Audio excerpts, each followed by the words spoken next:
But there is another priest that is telling me to come and stay with him in Switzerland. Okay. So in Germany, I stayed for 5 days and then got myself showered. My goodness, it wasn't easy. It was like a horror movie. Escaping the war in Ukraine and then coming into Europe, it was like a horror movie. Wow. You know, everything was so streamlined.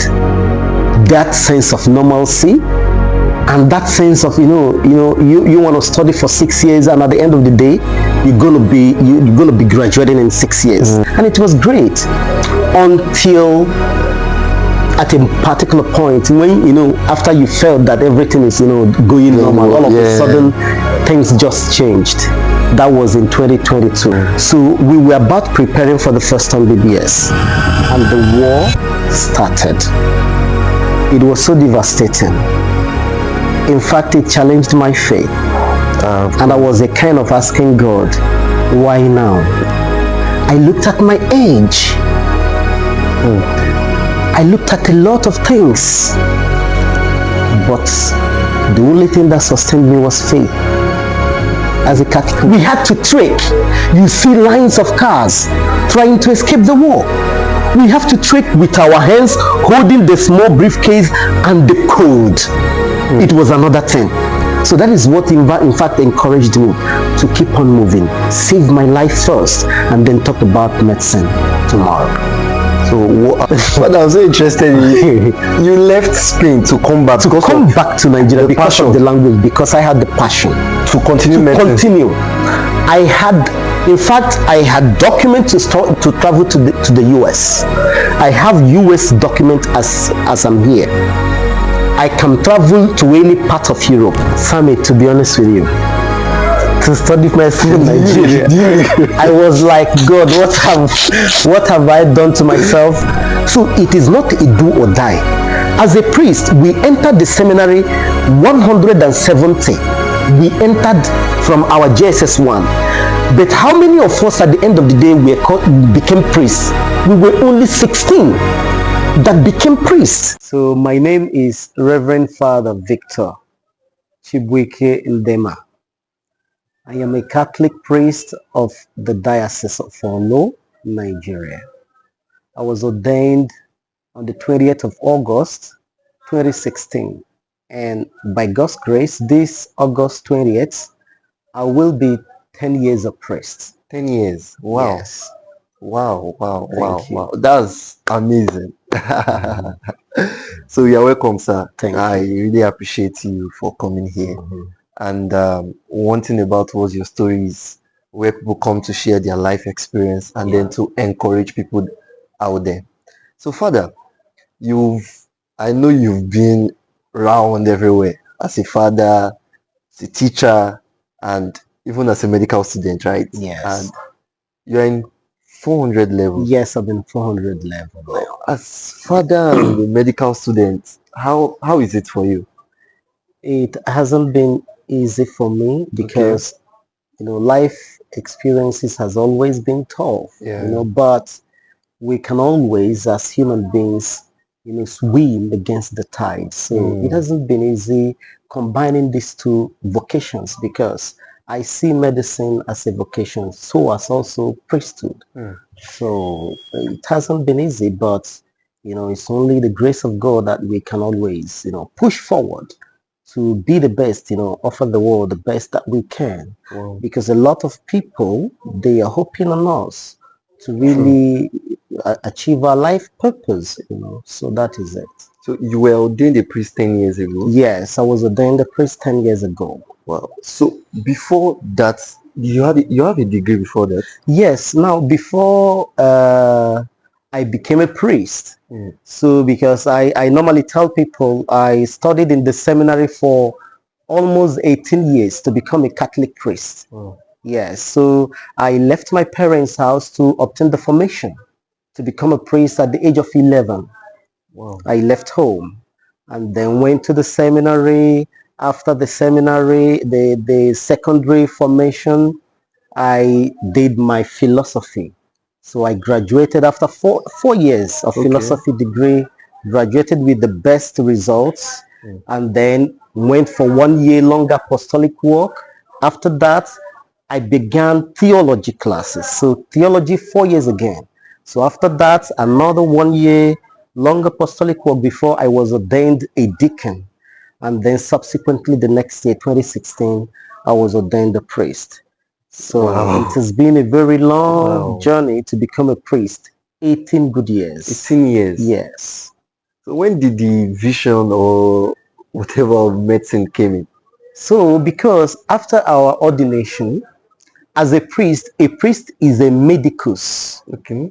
Just like our Lord Jesus Christ is a medicus. Yeah. You know, the healer of diseases. You know, there are sometimes when you read the Bible, you will hear that Jesus, somebody was brought to him and he will touch the person. Yeah. And there are those that he will see and he will cast the demon away. So that has to be that has to do with spiritual aspect. Okay, so some of them the body ailments. So Jesus is basically a medical, and the medical doctor is only partnering with Jesus to heal. Yeah. Because most diseases, you know, the doctor will do everything he could, but can it even save the person? So you see that miracle always comes in. So as a priest, we normally go for house visitation, visiting the sick people. So, and I don't take that lightly. I love going for sick call, to go and visit the sick in the hospital, to see them and pray for them. So, but I found that there are sometimes, if I visit the sick person in the hospital and pray for them, even in their houses, many of them very poor people, if I pray for them, I know that this person needs something more than the prayer. Because I believe that the prayer without the faith, without good work is dead. Yeah. So I know this person needs more. And I cannot give that person. The only thing I can give them is prayer. So I told my bishop, I have the empathy for these sick people. I want to become a doctor. Wow. So that if I can heal these people and I can save them, I can save them spiritually. Because we do something we call viaticum. We lead those souls to God. So that was what, you know, motivated me, energized me to do more for the sick person. At what year did you? That was after just a year after my ordination. That was 2017. 2017. But now my bishop told me, okay, Father Victor, since you have this desire, okay, you know, something that is higher, more beautiful too, we have hospitals where you can now go and have access to the sick people. Go and take the JAM. And I took the JAM, and the Nigerian, you know, university is very difficult to get admission. You know, you have to know somebody, all those stuff. So it was delaying, and immediately I got the admission in Ukraine. Ukraine? Yes, in Ukraine, to go and do the medicine in 2018. 2018, I left, but I started medicine in Ukraine in 2019. Okay, what happened during the year? It was very wonderful. Being in Ukraine, in a foreign land, studying medicine was so sweet for me. Wow. You know, everything was so streamlined. That sense of normalcy, and that sense of, you want to study for 6 years, and at the end of the day, you're gonna be graduating in 6 years. Unlike the Nigerian universities, sorry about that, because you know, sometimes people will go into university and by the time they could graduate is something else. Yeah. So the strike actions and all that. So, but when I went to Ukraine, everything was so normal.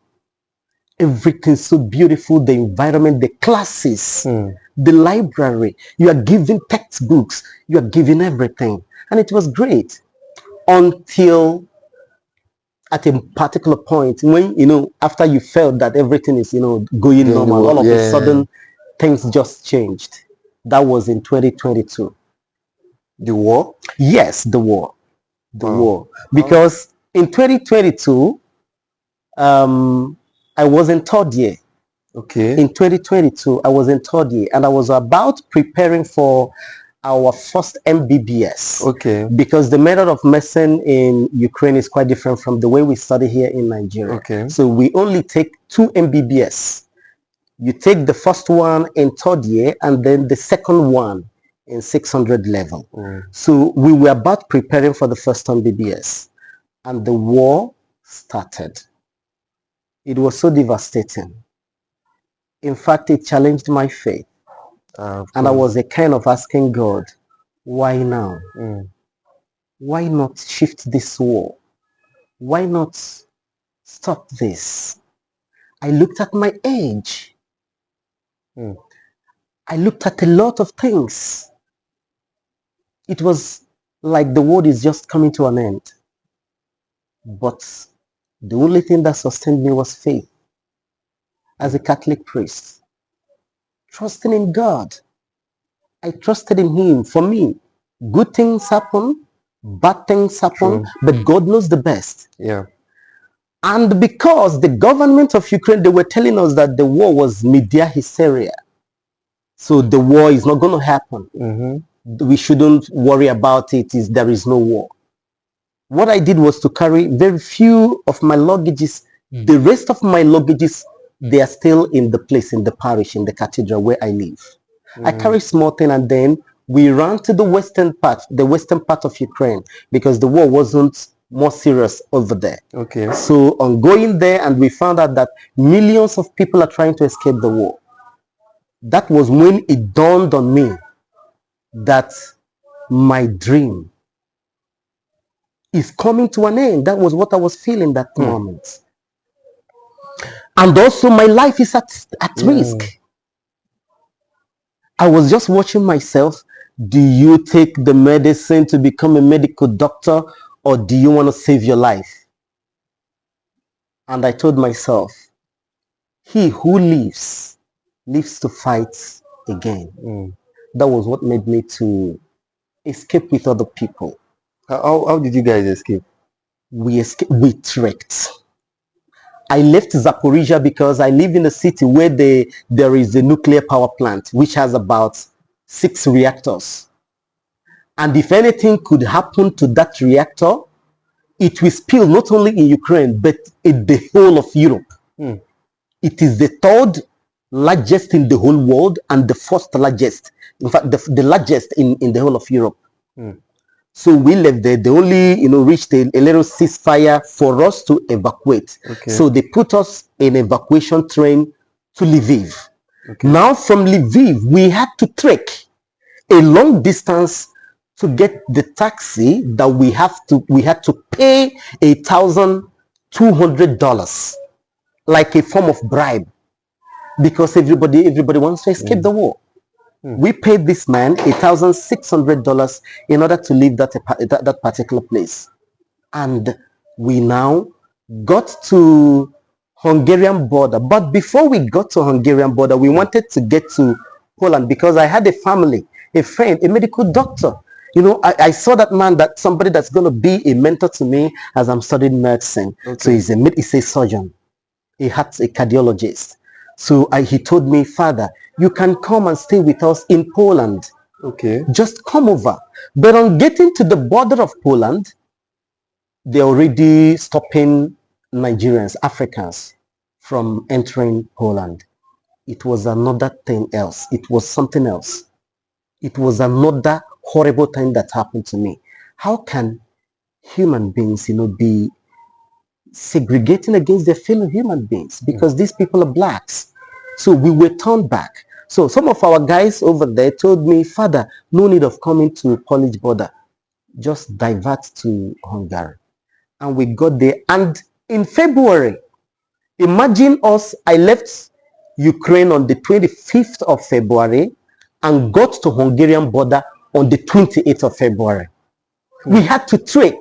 You see lines of cars trying to escape the war. We have to trek with our hands holding the small briefcase and the code. It was another thing. Without brushing your teeth, no bathing for where? The code and everything. But we thank God that we reached the border of Hungary on the 28th of February. And then that was the time that the relief started coming in. So, but it was so devastating to escape that war until they gave us a document. But because as a priest, it was a little easier for me. But those that are not priests, because when I left and got to that Hungary, I went to the church, to the parish house. I was there. Imagine those that are not priests. So their whereabouts. So it was so devastating. Sometimes, when we think about what has happened to me, you have to think about what has happened to other people. But God cannot give us something that is beyond us. Yeah. He always knows that other people has passed through that particular moment. So if they pass through it and were successful, you can also be successful. So that is what in fact encouraged me to keep on moving, save my life first, and then talk about medicine tomorrow. So at what time did you come back to Nigeria? Now, Hungary wasn't my final point. I went to series of countries. Okay. I went to Austria. From Austria, I saw a priest, one of our priests there, and then he told me, in fact, Victor, I don't have much accommodation because I'm living in one room. Okay. So I left Hungary and then to Germany. But there is another priest that is telling me to come and stay with him in Switzerland. Okay. So in Germany, I stayed for 5 days and then got myself showered. My goodness, it wasn't easy. It was like a horror movie. Escaping the war in Ukraine and then coming into Europe, it was like a horror movie for me. So, and it wasn't easy. It wasn't funny. So on getting to that Germany, father told me, okay, stay here for 5 days. After that 5 days, I was waiting to go to Switzerland until my classmate that, I went through the seminary at the same time, but he never became a priest, told me to come and stay with him in Spain. Oh. So now on getting to Spain, I felt at ease, a kind of. Then started processing my documents, because one thing about it was that God knows how to plan things. Yeah. No matter how crooked, God knows how to work in crooked ways.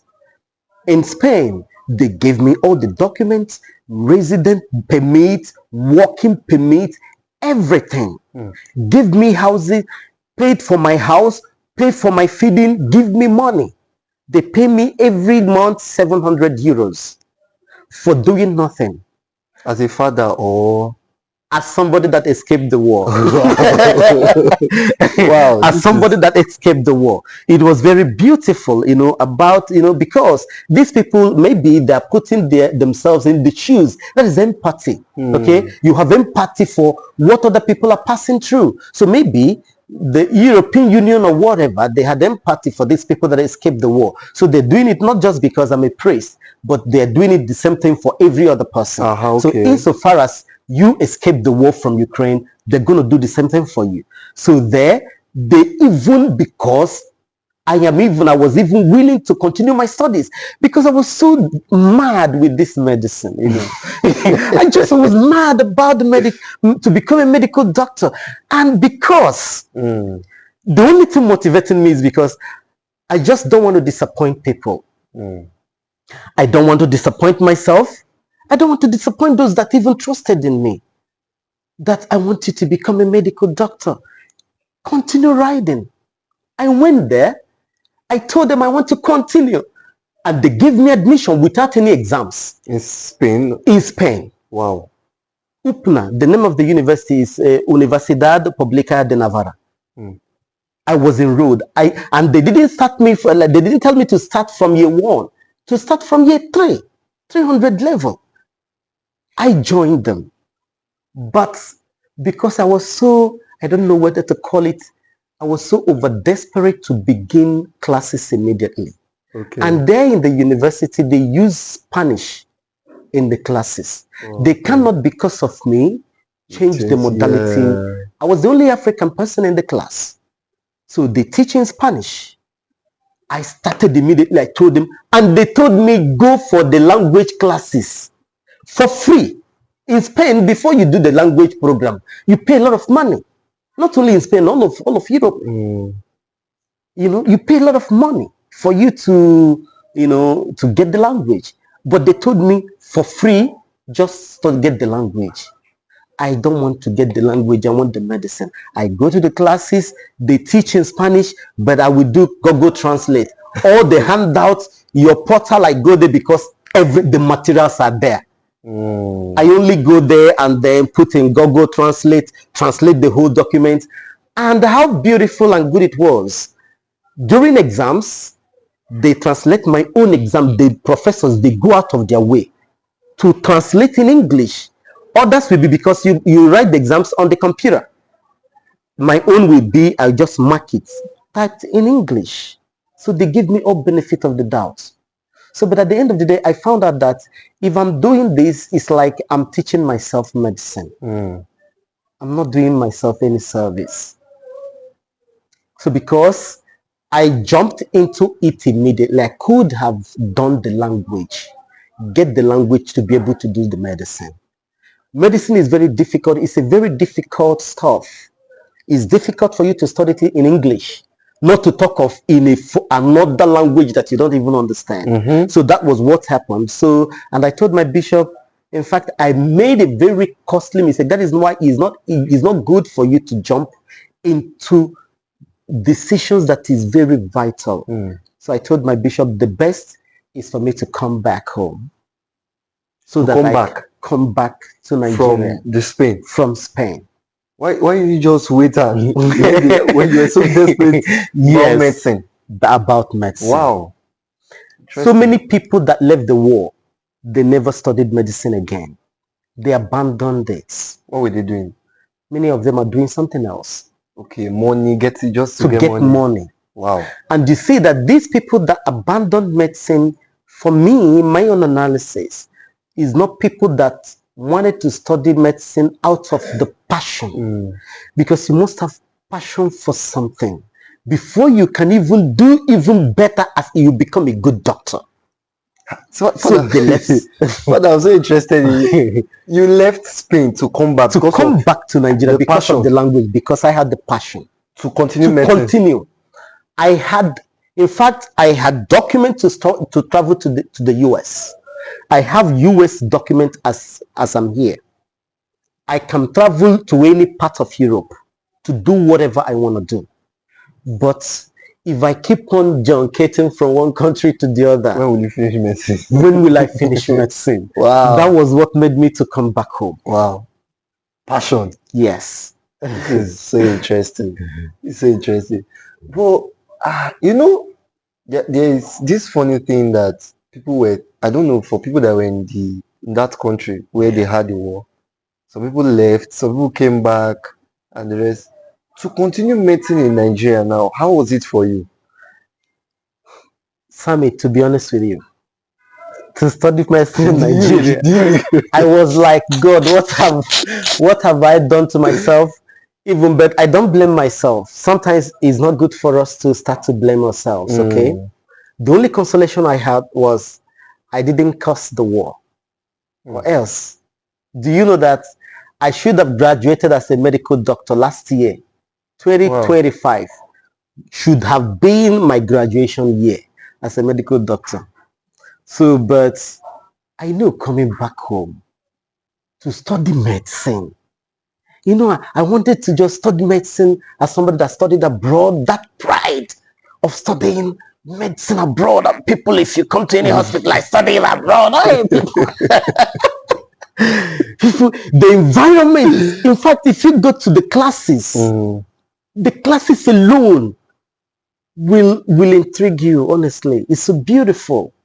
Everything, if you go to in fact, there will be a time you go to the morgue and everything's so organized, so nice. And you have that desire to study this medicine because you will get every detail. So, but coming to Nigeria, it wasn't easy for me. So, but the consolation I had was that passion I had to do this. But I also told myself, after all, what is that outside? If I study it outside and come back to this my great country, I will still take the exams. Oh, that's true. That's true. So it's good for me to study the community medicine and then especially the tropical medicine, because Nigeria has, you know, the tropical diseases.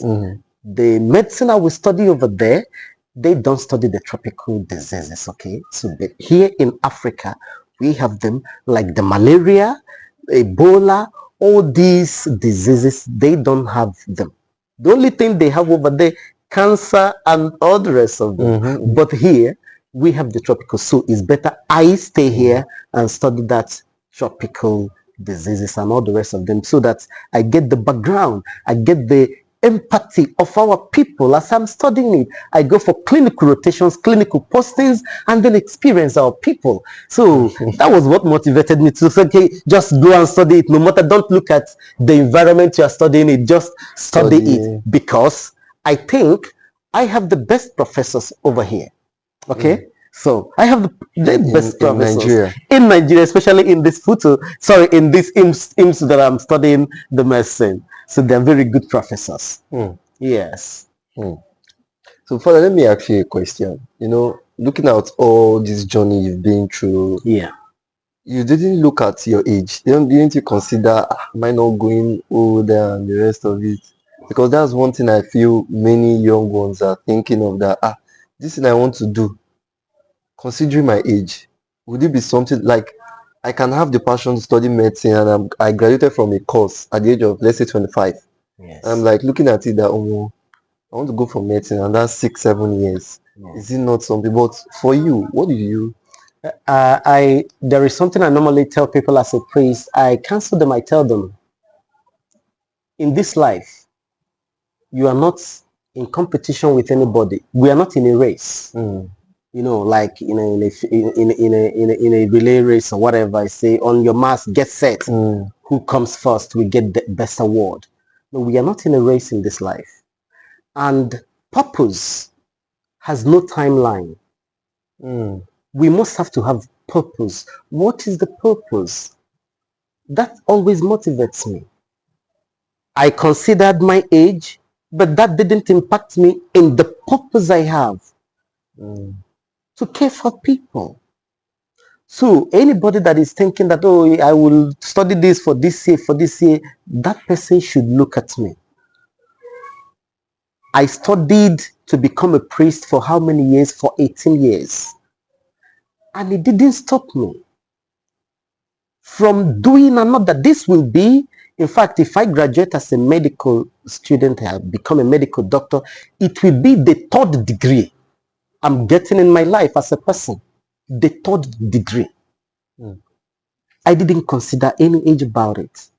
So the only thing is purpose. And remember, I tell people, purpose has no timeline. Go for it. No matter how long it takes, just get it. So, Father, you know, this journey of life, like you made mention about purpose, doesn't have timeline and everything. You know, many people will feel behind. Stuff like, oh, my mates are coming. Let's come back to Nigerian system of medicine. Since you are in Nigeria, let's come back to the Nigerian system. You know, the MBBS exam you wrote, there are people that had repeats, people that had receipts, people that were withdrawn from the school. But what would you say to such persons? You know, people now start thinking there are people ahead of me in life, they're better than me in life. In such case, what would you say to them? What I want to tell such a person is, you are not alone. You are not alone. And there is no much time, no matter how much we try, that you can say that, in fact, I've tried too much and I failed. You are not left behind. If you think that I did it this time and I didn't get it right, I encourage such a person to keep doing it. Remain focused on the purpose. The purpose is to become a medical doctor, no matter how long it's going to take you. Remember, there are some people that you're supposed to save. You are going to save when you become a doctor. That cancer treatment, maybe other doctors, they have not even found a particular cure to a particular cancer. And remember, that waiting doesn't mean that everything has collapsed. It is just an opportunity that God is repositioning you. So see the delay. Maybe I repeated this particular exam, or I was told to repeat a year. Know it that God is invariably repositioning me. That is how I see it. And that is what God did to me. I experienced it, from going to Ukraine to wasting some years over there and then coming back here. I see it that God is repositioning you if you had any crisis or any problem on this road to success, because the goal is to become a medical doctor. Remain focused on that goal. Don't be swayed about maybe there are some people that are getting the best grades or some people that want to outshine you. In the end, God is calling you for something different. Everybody is running a different race, but wherever they are running it from, at the end of the day, to become a good and quality medical doctor. True. Where people will see you and then they feel that love that this doctor healed me. So the main point is, do not feel left behind. Just keep struggling. Keep doing it. Do it over and over again until you get it. And once you get it, people around you that hope and depend on you, and in fact, they had high hopes on you, they will smile that at the end, this person never disappointed us. So I wish you can listen to this and never disappoint. One other thing is, you know, I do say something, or I do ask this question. Last year, there were several news of people that committed suicide because of failing these medical exams. You know, we know how tough these exams can be. And then they committed suicide. Such persons, I believe they don't have people to talk to them or people to orientate them about life. What would you advise them? Now, last week I was in the church, and the young man, I know this little guy. He studied in one of our secondary schools, you know, the Catholic secondary schools over here. So the little boy now is in Calabar studying medicine. So he called me father. He called me several times. I didn't pick. And later texted me, I want to call you. Now, when I called him, you told me that you wanted to call me. Why didn't you call me again?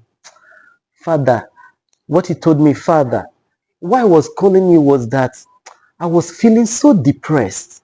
A very little boy, about 18, 19 years. I don't have anyone to talk to. This is what this little boy told me. I don't know who to talk to, so I decided to call you. But I was afraid to talk to you. And I told him, no, don't be afraid. Anytime you feel depressed, to feel depressed is normal. Because medicine itself is very, very draining emotionally, psychologically, and physically.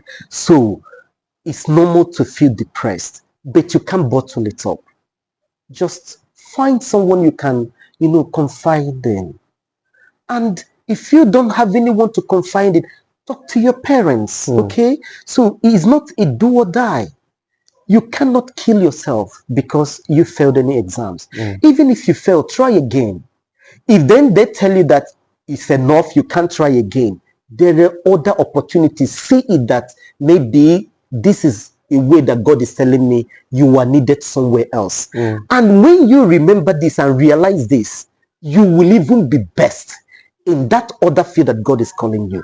So it is not a do or die. As a priest, we entered the seminary 170. We entered from our JSS 1. But how many of us at the end of the day became priests? We were only 16 that became priests. Only 16 out of 170. It doesn't mean that we were the best. No. God knows how to make use of weak instruments to shame the strong. True. But he knows where best you can walk. And those that were dropped, that didn't make it to the priesthood, many of them, they are running big hotels, doing big businesses. Nothing in this life is a do or die. You shouldn't die for any career. Remember, God is calling you for a purpose. Discover it. And don't bottle your depression. Don't bottle it. Find someone you can share it to. Leave your room. Go out. Associate with people. Medicine is not something you do alone. And don't see medicine as something that you want to shine, you want to become the best. Is when you see yourself that you are competing with some people or with anybody, that is when you will now, when you don't get that thing you're looking for, you want to go and kill yourself. You can't kill yourself. You are important. Every life is important. God gave us life as a gift. So we have to protect gifts. When a gift is given to you, you have to protect it.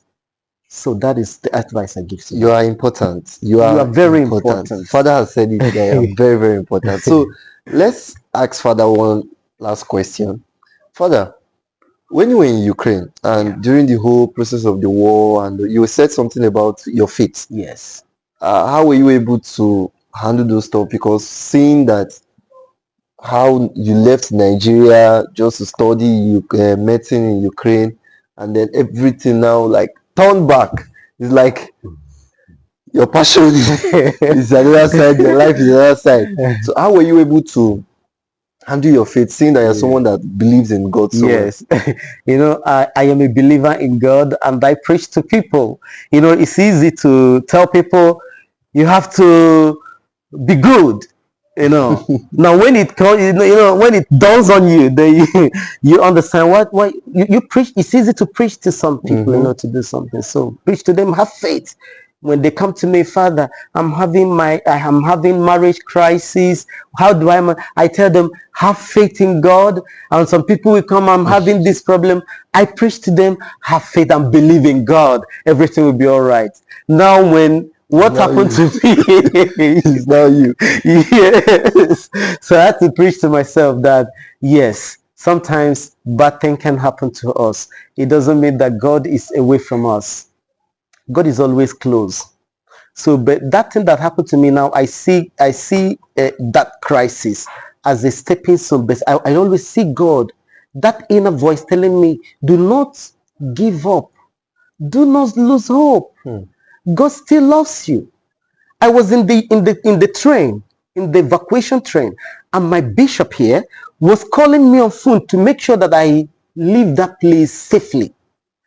And the phone was cracking, and he was thinking maybe the bomb has hit the train. So he now had to write me, he wrote me text message, told me, please, Victor, come back. Because he was so afraid. He now told me, Victor, come back. Sometimes a crisis can come to your way to challenge your faith. Even sometimes you can, say something that is not good for you to say. Maybe you curse God. God, I hate you. So many people, because of crisis, they start, losing faith. But I thank God, not because I'm a priest, but I saw God in the crisis. That was why I was able to weather those storms, because he gave me the life. And I believe that who has life can try again. That was why I left, happy that my life is safe. I started it in Spain, but because of the language, I came here and I saw that mission and I got it. So you always have opportunity to start afresh. So that was the faith. The basis of that faith is because if you don't have faith, you won't think that you can do it. True. So faith is that rock upon which you can stand and then move the mountain. Tell the mountain, get out of here. And the mountain will get out because you had the faith. Wow, So yes, I appreciate you, Father, for Thank making your time to be here, at least to encourage people, not just people in medicine, but people in several spheres of life. A lot of people are going through a lot of things, and they need people to just encourage them, to tell them that you are not alone in this journey. And that is the reason why we brought What's Your Story to this point. You get? So it's important that you believe and you know that you are not alone in this journey. Thank you. I really appreciate this opportunity.